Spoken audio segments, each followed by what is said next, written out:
Hello and welcome to the Baking Book Club, a space where we break down and discuss whatever I'm reading at the moment while baking a delicious sweet treat. Today we are reading the second Shane and Ilya book of the Game Changers series, The Long Game by Rachel Reid. Last week I talked about Heated Rivalry, the book, so make sure to check that out first before watching this so you're all up to date. This book was over 400 pages long, so we have quite a bit to yap about today, and I hope you're excited. Also, let me know if you want me to read any of the other books from the Game Changer series. There are a couple of characters in these stories that interest me, like Ryan Price or Troy, for example, so I'll definitely be down to do that if you all are interested. I'm also in a little bit of a different setup today. I thought because we're talking about books, maybe I should sit near my books. I don't know. Let me know what you guys think about this little setup. And of course, today's little treat that I'll be baking alongside this commentary is a loaf of pumpkin chocolate chip banana bread. I'm definitely using pumpkin again for continuity's sake, and not just because I'm trying to use up this can before it molts in the back of my fridge. You can find all of the recipes I make here for my baking book club over on my Patreon, Maddie's Kitchen. But without further ado, let's get into the long game. The story opens with Ilia and Shane telling their agent about their relationship, and it went well. Once Ilya said he was bisexual, she just put two and two together pretty quickly. So also, Ilya has officially transferred to the Ottawa team from Boston, and acclimating to this new team alongside the growing toll that keeping this relationship a secret is taking on him does kind of consume a lot of Ilya's character arc during this story. Actually, Ilya's struggles, I would argue, are the main focus of most of the plot in The Long Game, which unfortunately I do think is to the story's detriment. We really don't hear a ton from Shane that isn't either through Ilya's perspective or via their intimate moments, aside from like two or so pretty notable scenes, one of which being his interaction with one of his friend's boyfriends, and also some scenes we get of him talking about this pretty extreme diet that he is pursuing throughout the book, which is kind of crazy to me because this book, like I said, is over 400 pages. And I think this really does a disservice for Shane's character, which I'll say a little bit about now, but we'll get into sort of as they come up in the plot as we discuss that. In my opinion, though, it ended up minimizing the struggles that Shane was going through, because he is going through a lot just like Ilya is, and it also made his character come off as quite self-centered and frustrating. There were several moments throughout The Long Game where I find myself being so annoyed with Shane and his actions, and I don't want to be because it's not even necessarily his fault. It was because I would spend like 50 pages reading about how much Ilya was struggling and how isolated he felt as a result of their relationship and his grieving of his mother and all of this relating to mental health issues he was beginning to learn about himself. And then Rachel would plop a scene right after all of that where Shane's like, "Ooh, don't touch me, remember we're in public." Or something like, "Do you know that salad dressing is low fat, keto, gluten-free, low carb, vegan, paleo, no sugar added?" Like what are we doing here? It makes Shane appear so inconsiderate to what Ilya is going through, and I will admit some of that does come from the fact that they aren't communicating super well, but again, that's coming from both sides, and a lot of it is rooted in the author's lack of focus on developing Shane as a character in this book. Unfortunately, this ends up minimizing the very real and very serious stuff that Shane is going through as well. From a reader's perspective, I think Shane is super obnoxious and oblivious for most of the story, and I was watching some other people talking about their reviews of the book and like scrolling through Goodreads, and I'm getting the vibe that other people also feel similarly about Shane in this book and being like frustrated with him as a character. If you guys have read this book, please let me know what you think of Shane too, because I need to know, like, am I reaching or is this like an actual issue here? But getting back into the novel, I believe it's been like 2 or so years since the last book ended at this point. Their summer hockey camp charity that they were talking about starting in Heated Rivalry is now in full swing. They've got lots of current and former hockey players joining them to teach the kids the ropes. A lot of these players are actually gay or queer as well, like Ryan Price, for example, someone Ilya played with briefly on his Boston team. There's also another couple, Max and Leah, who used to play for the same women's hockey team until Max came out as a trans man a few years prior. And of course, Hayden is there too, being a close friend of Shane's. So this camp doubles as a charity for kids and also as this should be safe space for Shane and Ilya. And I say should be because they haven't told any of these people besides Hayden about their relationship, even though like obviously these people wouldn't care or make a big deal about it. Shane and Ilya aren't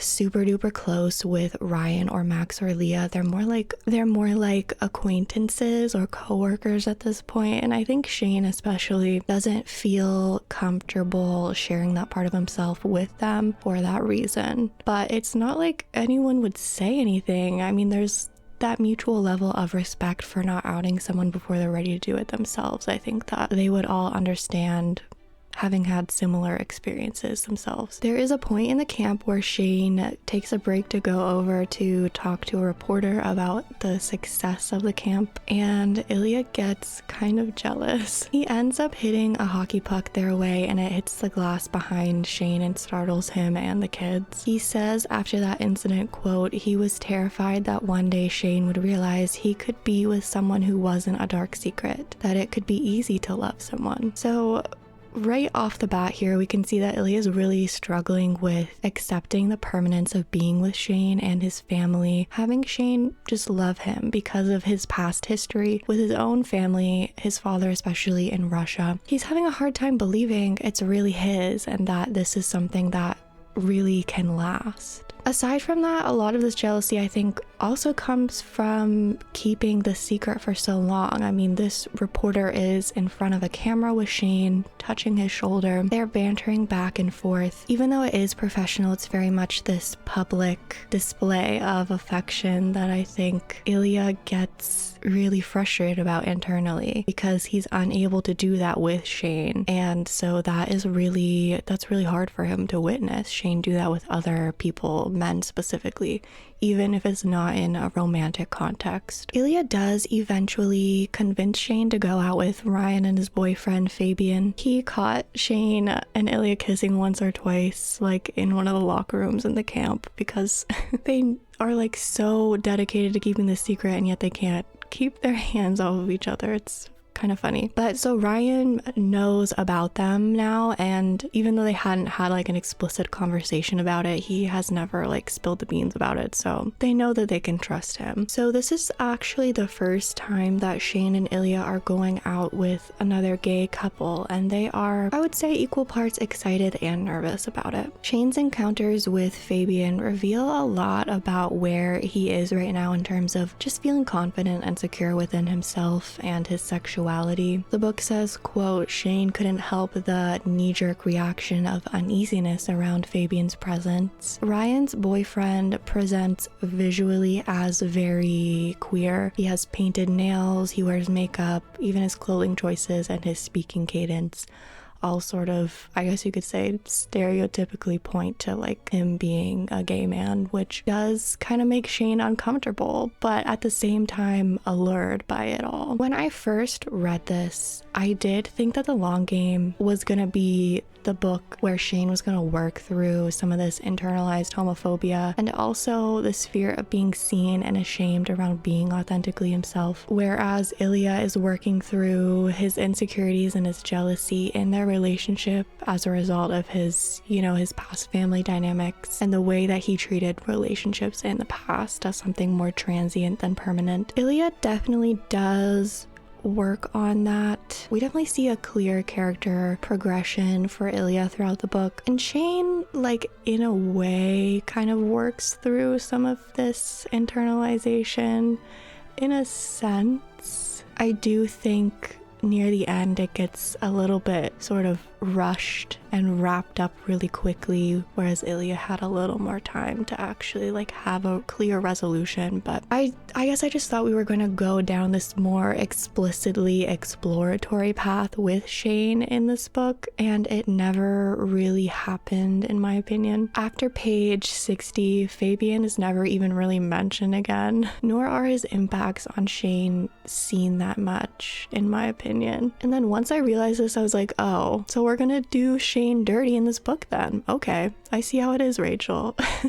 I do hope that season 2 of the show expands on this moment with Fabian, and especially when they're at the club, which we'll get to in a second, watching Fabian perform, because I think there is a lot to work with here. And I am kind of sad that Rachel didn't do as much with it as I think that she could have. While they're out at dinner, the book says, quote, Shane thought about the questions Fabian asked. He'd always imagined that the hockey world's reaction would be the biggest nightmare to deal with, but maybe the bigger challenge was hiding. Fabian is a pretty blunt guy, and he's pretty blunt with Shane, and I love that. I think Shane needs that. It is a nice contrast to his conversations with Ilya, which are not very clear-cut at all when it comes to these sorts of topics. Fabian asks point blank why this is all still a big secret. They wouldn't be the only queer hockey players in the league, and everyone already knows that they're friends. Basically, like,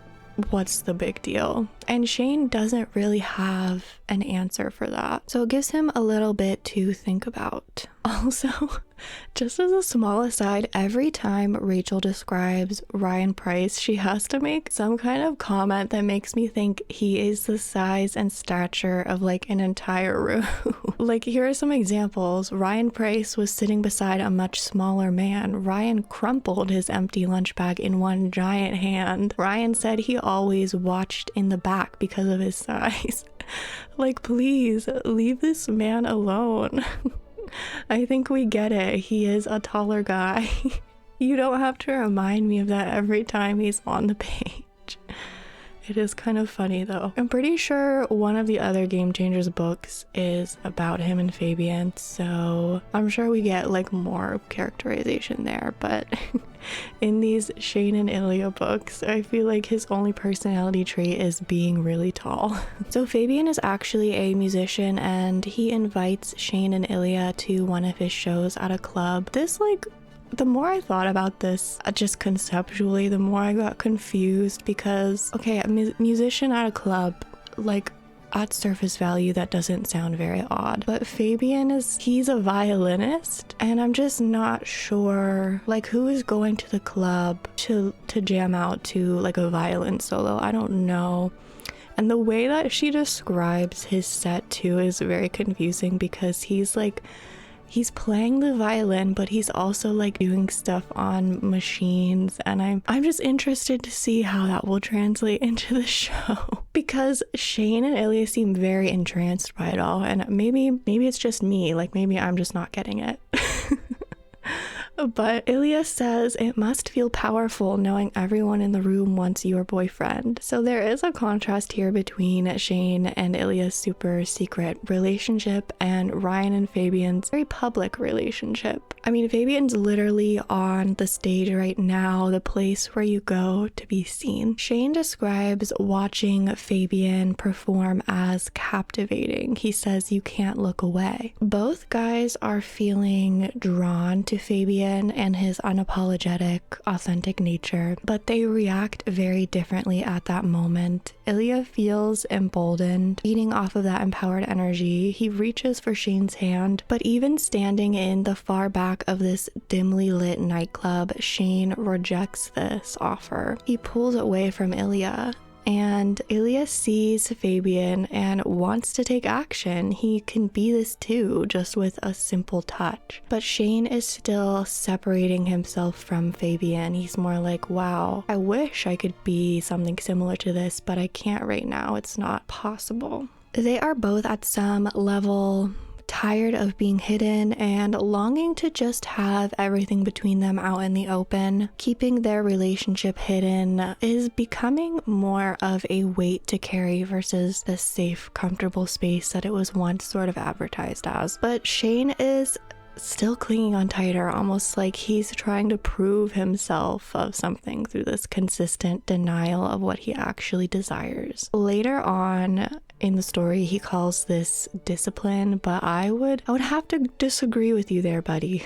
Discipline is structure and consistency for the sake of working toward something. How is constantly rejecting this thing that you're claiming to be working toward productive? Are you actually making progress, or are you just keeping yourself in that same spot because that is more comfortable and familiar? Shane is proud of how well he is able to handle being patient, probably to a fault, and Ilya could care less about discipline and patience, which we will see play out in different ways throughout the story. But especially now, we can see he wants to be touched right now. He doesn't care so much about all of these rules that Shane needs to stick to feel like he has some sense of control. Ilya just wants to have a sensorial experience without having to consider who's watching or where they are, because it shouldn't matter. The last time they were at the club was when Shane was still with Rose and they accidentally bumped into each other. It's almost like there's still a similar distance between them now.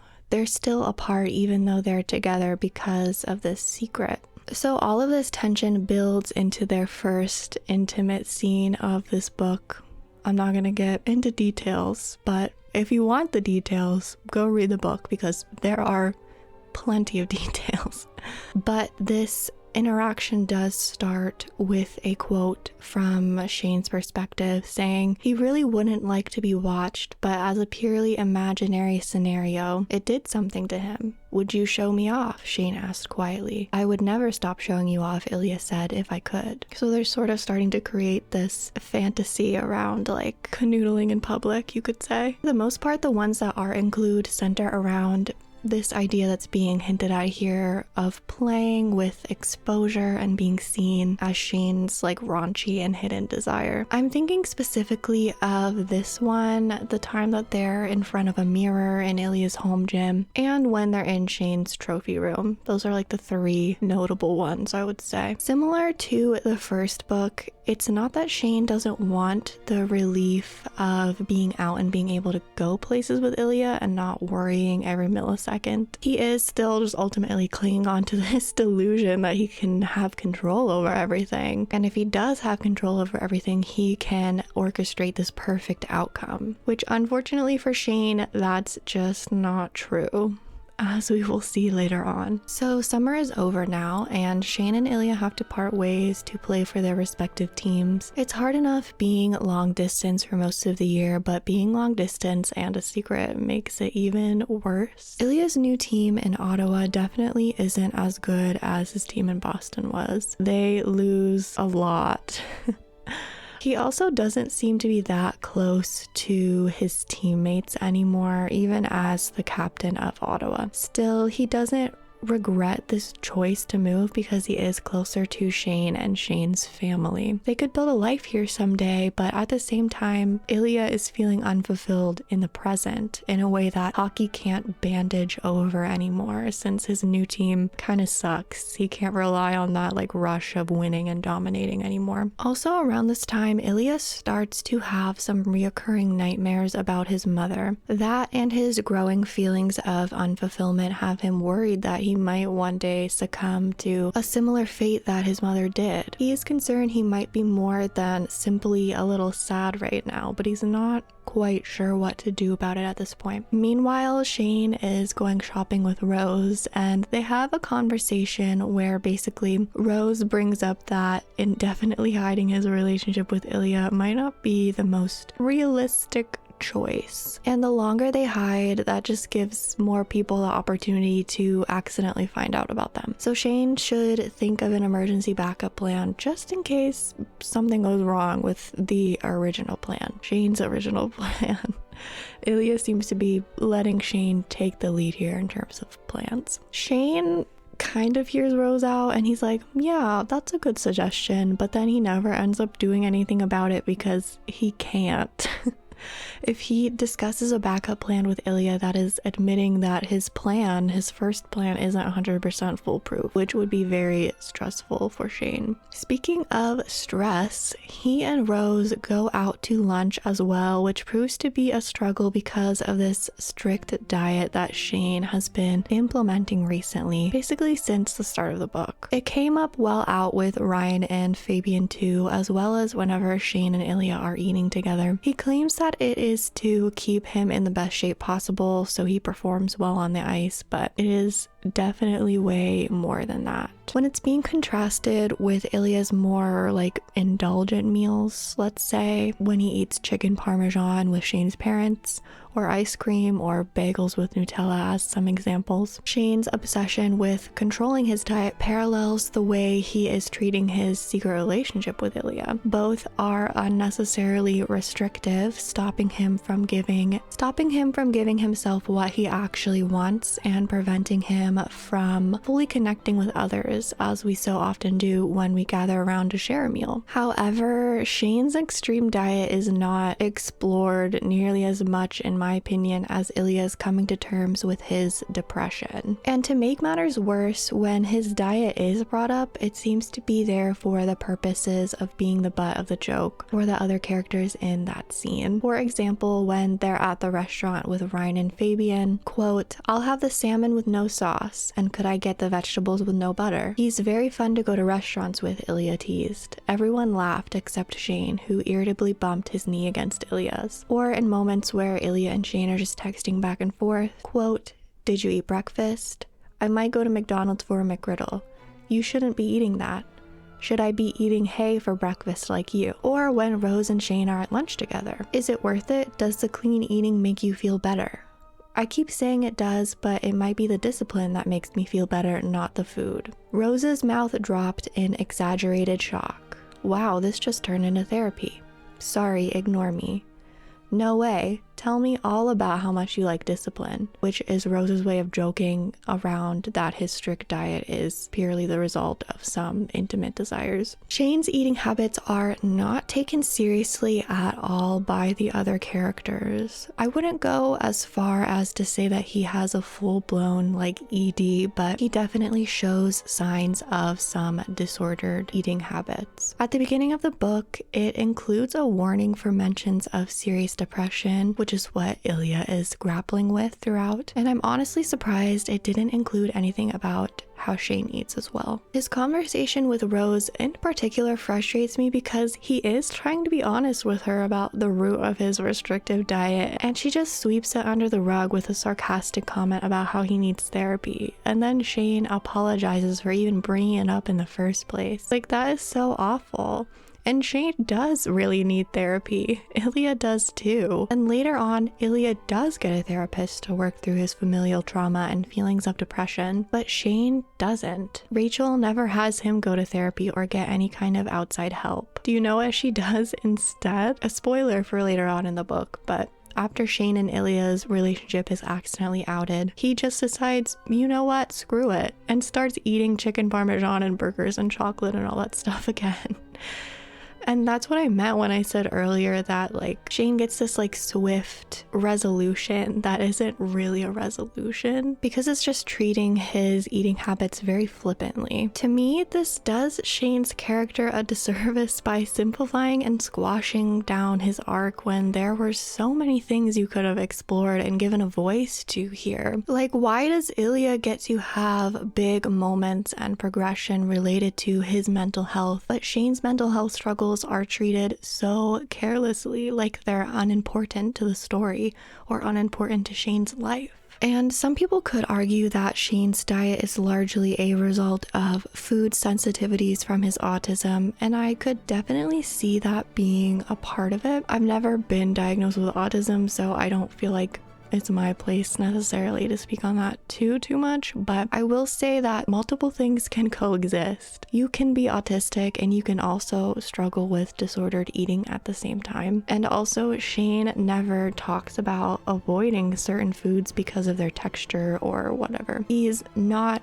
showing signs of having sensory issues. He keeps reiterating that this is purely for him to gain a sense of control. After his time spent with Rose, Shane and Ilya finally have a few days alone together when Hayden's wife hurts her ankle, so they go over to his house to watch their kids while he takes her to the hospital. Here they're all painting their nails together and the kids throw a fake wedding for Shane and Ilya, and I just think this was a cute little moment to include because it shows how easy it is for kids in particular to understand something like boys wearing nail polish or just two men loving each other, because so often in conversations about representation in media and just out and about in real life, children get weaponized by ignorant adults saying that we need to protect them from these confusing, complex topics when that is just simply not the case at all. Later on, Shane's teammate and friend JJ invites him out, but Shane has to decline because JJ wanted to set him up with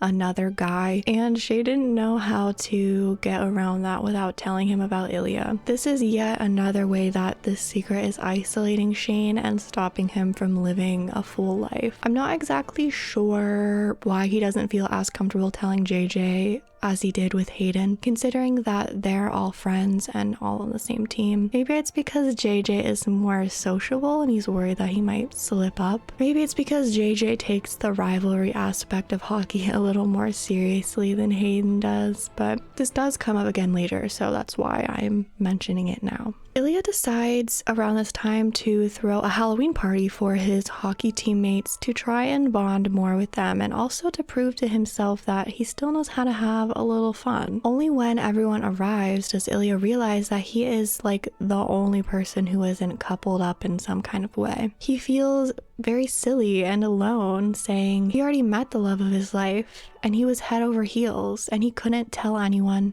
and it sucked. Whereas Shane just flat out says no, like he just did with JJ, Ilya still tries to have the best of both worlds, secret relationship plus thriving social life, but it just leaves both sides feeling a little bit hollow and incomplete because he can only be with one at a time, either Shane or his hockey friends, when he really wants to be with both at the same time. He wants the best of both worlds, Hannah Montana style, and I don't blame him. Ilya has been feeling off for a while now, as we've seen. Like I alluded to earlier, he decides to go to a therapy appointment where he talks about his mother. It was very emotionally exhausting for him, but he does hope that things will get better after each visit. Ilya doesn't tell Shane that he started to go to therapy for most of the book. I think there is a shame around seeking out help there. He probably feels this shame still from his father, especially because he shares that his father was embarrassed by his mother and her mental health struggles. If that is the only experience you've had navigating something like depression, I can only imagine how scary and hopeless feeling this way was to Ilya. I mean, he is the one that found his mother after she took a bunch of pills, so. He says, quote, he didn't want to tell Shane the truth, that he'd felt off for a while now and that it was getting worse, that the things that used to help weren't helping anymore, that he was worried this was how it started for his mother. And now, for some reason, the NHL commissioner wants to meet with Shane. It was a very odd meeting. The commissioner was sort of dancing around Shane's sexuality as the topic of conversation. In one breath, he says how the NHL is working to be more inclusive, and yet in another, he thanks Shane for being quiet about his attraction to men. It's like, you can be gay, we'll allow it, just don't draw too much attention to it or talk about it. Very weird. Shane tells Ilya what happened during this meeting, and Ilya's jaw clenched. He knew all too well Shane had no intention of going public about their relationship, but if there had ever been a chance, Crowell just crushed it. So this meeting with the commissioner causes Ilya to visit his therapist again, and he talks about his relationship with Shane, and this is when he realizes that they might not be entirely on the same pages about their future together, especially right now. Obviously, they both want a future together, but Ilya is not so tethered to secrecy as long as he can guarantee he won't have to go back to Russia. His ideal scenario, he says, is we keep going the same as we are now, except everyone knows we are together and it's fine.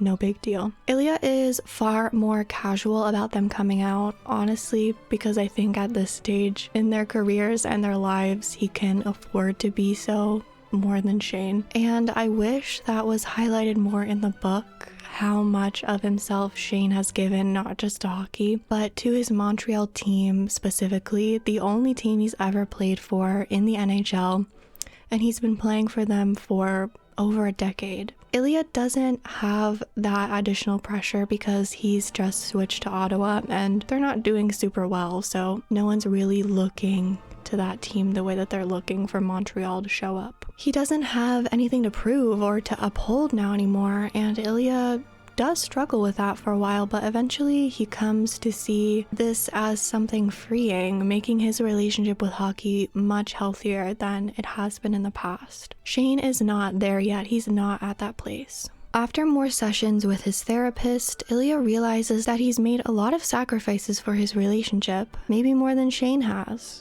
Not that Shane had necessarily demanded any of it, but Ilya preemptively did a lot of it, like selling his cars, and he's the one who suggested transferring to Ottawa. And also Shane has people like Hayden and Rose and his other teammates who know that he's gay at least. So he has some people to talk to, friends to be around where he doesn't have to hide that part of himself, even if it's like a small and scattered group. Ilya does not have that. So no wonder he feels sad. And he doesn't share any of this with Shane because he's worried he's gonna feel like a burden. This again is probably reflective of the dynamic he saw between his parents. His mom struggled with mental health, and he recalls that his father always seemed annoyed and almost disgusted or ashamed by her. He has definitely internalized that alongside his own relationship with his father. Ilya does end up coming out to one of his teammates eventually, his teammate Troy. Well, actually, Troy kind of came out to Ilya first,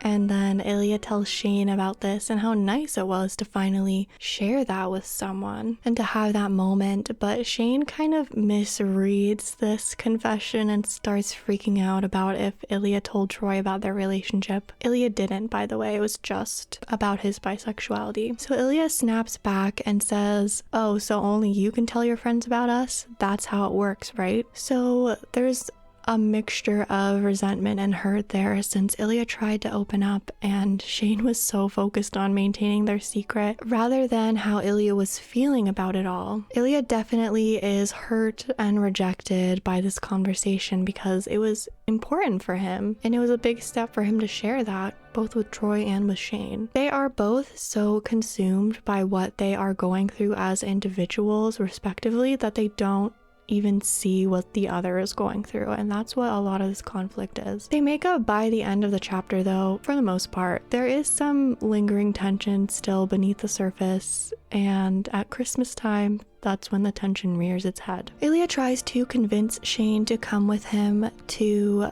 one of his teammates' New Year's Eve parties, and Shane says no because he thinks it would appear too suspicious for them to go together, even though Ilya's just suggesting that they go as the friends that everyone already knows they are. Shane asks what's wrong, and Ilya says, "I have a boyfriend who doesn't want anyone to know I'm his boyfriend." This statement from Ilya sets off an argument where Shane ends up very confused because he assumed everything with them and their secret plan was fine. And Ilya is frustrated because he feels that Shane hasn't made nearly as many sacrifices for the sake of keeping this secret that Ilya has. And Shane is the one that cares so much more about this secret. Especially after that meeting with the commissioner, he is worried how making their relationship and their sexualities public would blow up the hockey legacy that he's working his entire life for. This is when Ilya asks a pretty big question. He says, "You wouldn't even choose me, would you, if it is between me and hockey?" And Shane responds with another question, "Would you choose me?" Ilya is disheartened that Shane has to even ask that question, that he can't see all that Ilya has done, his dwindling friendships and moving to a worse playing team to be closer, uprooting his entire life and dampening his hockey career. He says in response, "I already did, Hollander," which is true in a lot of ways, whether Shane has explicitly asked to or not. Ilya has chosen Shane. This is the part of the book where the author's lack of effort towards Shane's character is most apparent, I think, because we've been so focused on Ilya this and Ilya that for the past 2/3 of the story. It's almost as though this argument was set up with the intention for the reader to sympathize with only Ilya and to be frustrated with only Shane, which I don't think is fair to either character, but especially not Shane. If that was the intention, it did work, because when I first read this, I was so aggravated that Shane could be so blind to what Ilya was going through. And yet, Ilya is not communicating to Shane at all. He's sharing his feelings to his therapist and not really telling Shane much of what he's going through. And the only times Ilya acknowledges Shane's struggles, it's for the purposes of making fun of his disordered eating habits. I do feel like it's easier for Ilya to be out because he has other interests outside of hockey, like his cars, for example. Shane lives and breathes hockey, and so of course he doesn't want to do anything that might slightly jeopardize that career. That is clear to me from the wavering way he answers Ilya's question of, if it came down to it, would you choose hockey or me? That's hard for Shane because he's literally never imagined a life for himself that doesn't revolve around hockey. And I'm not saying that that is right. Like, we need to find him a new special interest ASAP. A hobby that isn't drinking protein smoothies and avoiding carbs. Like, Shane needs to take up pottery or something, or Sudoku. I don't know, just something, please. You can't play hockey forever. Like, let's diversify a little bit here. But this is a real source of anxiety for Shane that I feel like Ilya doesn't always take the time or effort to understand either. Shane's sense of confusion around the situation with Ilya seems to stem from the fact that he knows that Ilya likes his Ottawa teammates and his environment generally, maybe even more than when he was in Boston. But what Shane is missing is that while this can be true, it's still hard for Ilya to adjust to, especially when he feels like he has no one close to talk to. Those feelings can coexist. You can know you made the right decision and also still sort of mourn in the past. At the end of the day, I don't think either of them are bad people. That's not what this is about. They are just people. And sometimes that can be endearing and sometimes that can be frustrating. When Shane is confiding in his mom after his argument with Ilya, he is so focused on how bad of a boyfriend he thinks he is and how bad and guilty he feels. When he and Ilya are talking later on and Ilya reveals that he's been seeing a therapist, Shane feels bad again. This time he thinks it's because he must not be a good enough listener. Do you see what I'm getting at here? Shane comes across as very self-centered throughout this entire situation. Shane, I love you, but it's not about you right now.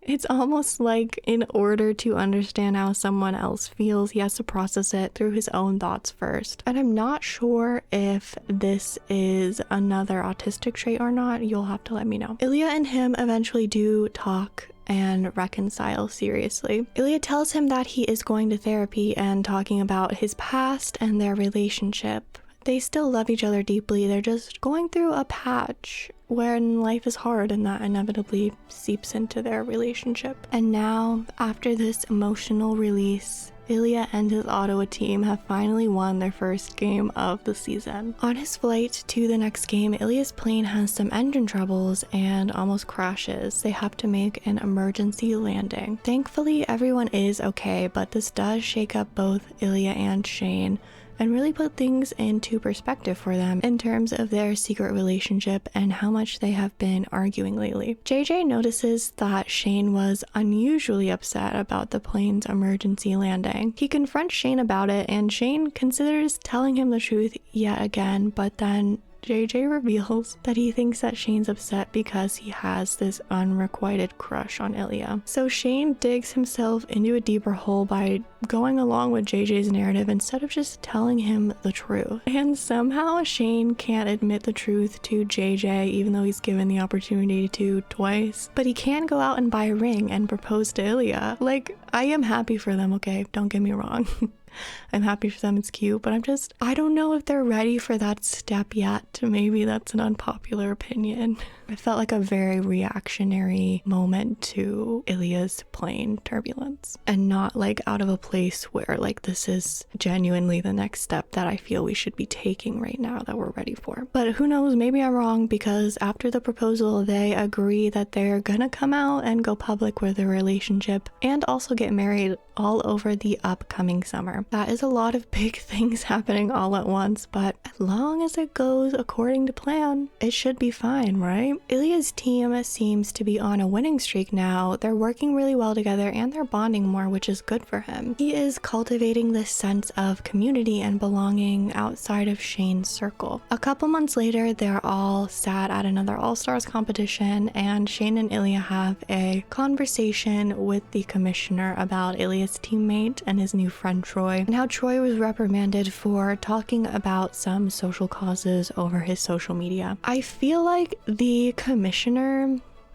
Crowell, I think, is a character that's written in a way that just repeatedly hits you over the head that he's supposed to be like the bad guy and represent everything that's wrong with the NHL in terms of like diversity and inclusion. Here are some examples of what I mean. Crowell spoke. His tone was almost bored, but with a dangerous edge to it. He's become quite the activist all of a sudden. You know what happens every time a player decides to become an activist? He said the word activist like it was the worst insult he could imagine. Journalists start looking into the league's history. Suddenly one team isn't so great because they had a coach that said something once that was maybe a little bit racist. It's ridiculous and I don't have time for it. This isn't a huge deal, just something that I noticed. And it also confuses me why he was introduced so late, like almost 2/3 of the way into the book. It's almost as if the closer Shane and Ilya got to wanting to go public with their sexualities and their relationship, Rachel was like, maybe I need to create an actual physical conflict that isn't just this vague alluding to how it could negatively impact them that's in their heads. Kroll, to me at least, reads as not that strong of a villain, even though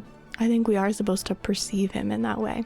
Like, obviously he's not a great guy, but he does come back again one more time, and I think you will see what I mean then as well. Ilya ends up adopting a dog named Anya. How cute. When Hayden and his family visit with Shane and Ilya and the dog, Hayden runs off to quickly film a little fan video he forgot about, like their reality's version of a cameo. Unfortunately, what he did not realize was that in the back of the video, you can see Shane and Ilya kissing. And now that's all over the internet. Of course, Shane is handling this worse than Ilya is. He says, quote, they'd been so close to telling the world on their own terms, which does suck, especially because they did finally have like a solid plan for coming out, and now it's being sort of thrown in their way unexpectedly. The commissioner orders them to be benched for a while until this is all dealt with, whatever that means. On the bright side though, at least Ilya's team and coach are taking the relationship news pretty well. I mean, I don't know why they wouldn't. Half of their team is some flavor of gay already, including the coach, which we learn in this chapter. Shane's team, on the other hand, did not take things so well. They were very frustrated and cold to him, and I don't understand why, because they already knew he was gay. And also, how is benching a player and being rude to them for something they've intentionally been trying to keep private, keeping sports focused on sports, or whatever the commissioner said? If it shouldn't be made into a big deal on the ice, then why are you making it into one? You are drawing more attention to it by making it more of a spectacle than it needs to be by benching two very public star players. Shane, you need to pack your bags. You need to transfer to the gay team right now. I do not play with Montreal anymore. And of course, this is so hard on Shane because outside of Ilya, like, hockey is his life source. Also, this is the point I was talking about earlier where he finally gives into his cravings and eats a chocolate bar. It's supposed to be symbolic, I know, and maybe this is a stretch, but I think it's just irresponsibly using and representing disordered eating habits as something more secondary and frivolous than they actually are. are. Like, it's not just a switch that you can flip on and off like that. Ilya feels oddly at peace with being outed, while Shane is a nervous wreck, as to be expected, and now they're gonna get intimate in Shane's trophy room so he can remember who he is. They meet with the commissioner, and he has prepared them a statement that's basically like, that video was just a silly little prank, gotcha, anyways, back to hockey now. And Shane and Ilya say screw that, and they just walk out of the meeting. Mostly Shane though, which surprises Ilya. This is an important moment because it was Shane showing that he truly does choose Ilya over everything else, even over hockey potentially. But that's all we hear from the commissioner for the rest of the story. Him being like, will you lie to the public for me pretty please? And Shane and Ilya saying no, and then them just leaving. Minimal to no pushback. Nobody tries to stop them, nobody's banned or suspended from the NHL. Everyone still has their career, and that is what I meant earlier when I said that the commissioner is not giving the villain that he is supposed to be. If anything, the Montreal team is giving the villain that Commissioner Kroll was supposed to be. And I wish Rachel had spent more time letting us get to know more about the other characters on the Montreal team and their dynamic, to really build more of that tension with Shane especially, because I think that would have been more impactful than this like CEO guy that's like way up here, because he's so detached from them. But like Shane's Montreal team, that's very personal to him. Also, I did picture Commissioner Kroll as the CEO of Monsters Inc., that like spidery looking guy. I don't know why. He was just kind of giving that vibe to me. Shane eventually has a talk with JJ, the one who kept trying to set Shane up earlier in the novel. JJ feels hurt and lied to that Shane never chose to confide in him about his relationship with Ilya, especially because he knows that Hayden knew this whole time. It's just a lot for him to take in, but they end up reconciling in like 2 pages, so I guess actually it's not that huge of a deal. I mean, at this point we're less than 100 pages away from the ending, so it's not like anything monumental could have really happened anyways. With the power of friendship and like most of the team being gay, Ilya's coaches believe they will do well in the upcoming playoffs. They battle it out with Shane's team for many games, keeping neck and neck, and their final game even goes into overtime. Eventually, Ilya scores the winning goal because Shane tripped on the ice and missed the puck, which is a pretty rare mistake for him to make. Now Shane's team is out of the playoffs after winning the year prior and winning, you know, however many multiple years before that. They are shocked, to say the least, especially losing to the Ottawa team, who at the beginning of the season was looking like they weren't even going to make the playoffs. And Shane's entire team, except for Hayden and JJ, insinuates that he tripped on purpose to give Ilya the win. This team is really aggravating me. I was ready for Shane to pack up all his hockey sticks and his skates and move right over to the Ottawa team at that very moment. Like, the disrespect. How many Stanley Cups has he won for you all, and you still treat him like this? Do you even know him at all? Some of them have even been playing alongside Shane for over a decade at this point. You know that Shane would never purposely throw a game, especially not one that was this important. He loves hockey and he's super competitive, and most of all, he loves to win. Shane has given his team and hockey so much of himself for years, and they are so quick to turn their backs on him now that they know that he is engaged to Ilya. They know Shane's character and they're choosing to be petty about it. Well, I mean, I have nothing to say but homophobia strikes again. Also, it's like Shane has been a virtually perfect hockey player for years, not just in terms of his skills, but also how he presents himself to the public, and also you could say maybe through his rigid performance diets. And he makes one small human mistake, and now everyone is angry with him and is isolating him. Of course, the media is running wild with this narrative too, just making everything worse and more dramatic than it needs to be. Shane's contract with Montreal is up at the end of the season, and Ilya suggests him coming to Ottawa, so maybe I was onto something. Scott Hunter shows up to Ilya's house one afternoon while Shane is over, unannounced, and I wasn't really getting the vibe that they had that kind of relationship with him, specifically Ilya, just from their other few past conversations, where it's always like Ilya saying something mildly annoying and then Scott walking away because he's like annoyed. But you know what? Okay, sure. Like, why not at this point? Why not? Scott comes over because he wants to create a group of hockey players centered around inclusivity and combating toxic hockey culture. That way, when other players or people involved in the NHL do shady or gross things, they can take a stand against that together publicly.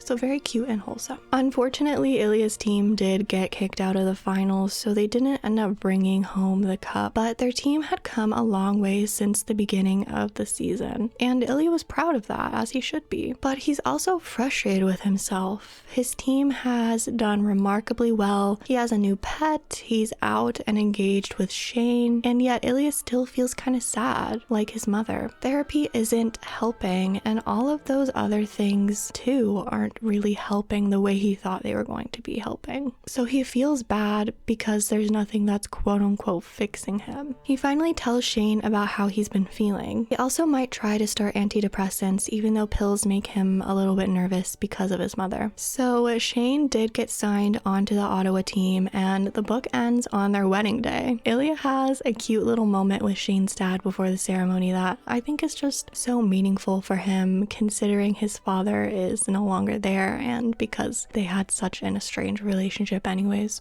And the book ends with their first dance being to none other than Diamonds by Rihanna. Out of all the songs, can you even slow dance to that? What is the BPM? I don't know.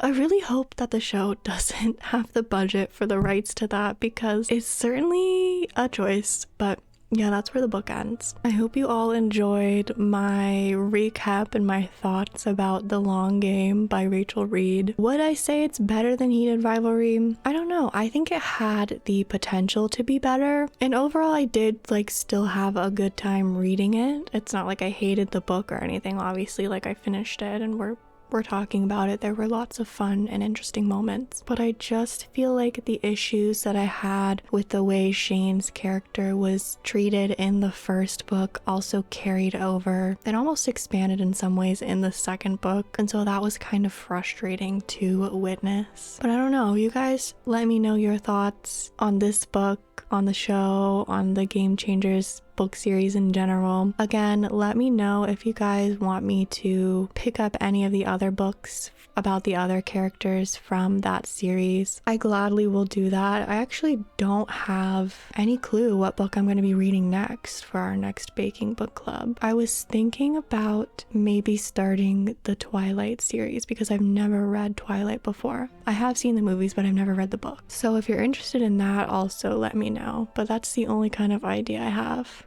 Or if you have another book recommendation, also leave that in the comments. The banana bread recipe will be on my Patreon, Maddie's Kitchen. All my recipes are free, so you don't have to pay to make them. You just have to put in your email and you become a free member. I still don't think I have enough subscribers to put links in my description yet, so it's a little bit of a hassle to get there, but we're working on it. If you liked this video and you enjoy what I'm doing over here, you can go ahead and subscribe. I do a lot of analyzing and chatting about and dissecting the written form through either the baking book club like here, or we talk about fan fiction sometimes, we talk about TV shows or movies sometimes. I have a video that's hopefully coming out soon where we do a little bit of a deep dive into all of the lyrics on Zara Larsson's Midnight Sun album, so that's really exciting. I hope you guys like that. It's been a lot of fun to listen to the songs and write about them. So yeah, if you're into that sort of thing,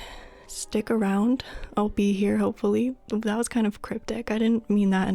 But yeah, I think that's all I have to say, other than I will see you all next week.